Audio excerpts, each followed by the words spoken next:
to wind this up.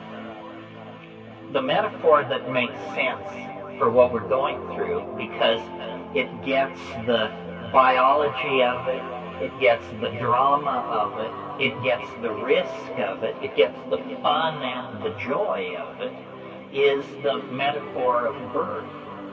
We are about to decamp from three-dimensional space and time. Yes, the earth is the cradle of mankind, but you can't live in the cradle forever. And we're not in this cradle alone. We are squashing and trampling on hundreds of other species that have as much right to be here as we are.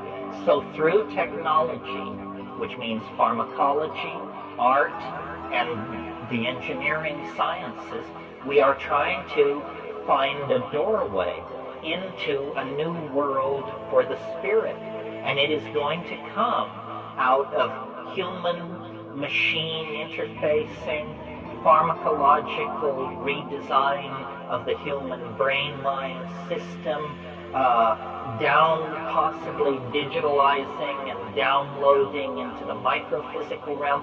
We don't know. I mean, it makes your hair stand on end to think of being downloaded into the digital realm.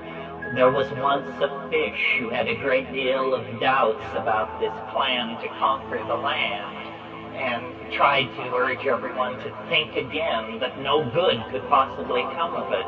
But in fact, the forward thrust of evolution is toward higher dimensions, greater complexity, more information, greater connectedness, and a deeper and deeper sense of the all-pervasiveness of love and meaning.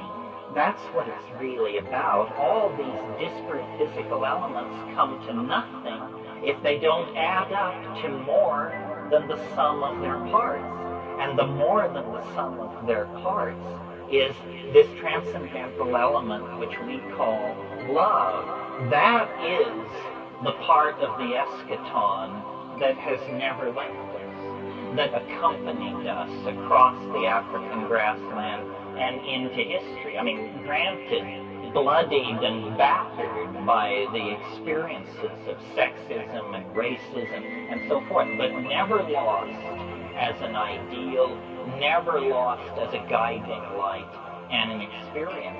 And I really think that when we dissolve all the boundaries, this is what we will discover, is an unconditional caring, an unconditional affection that flows through all life and all matter and gives it meaning.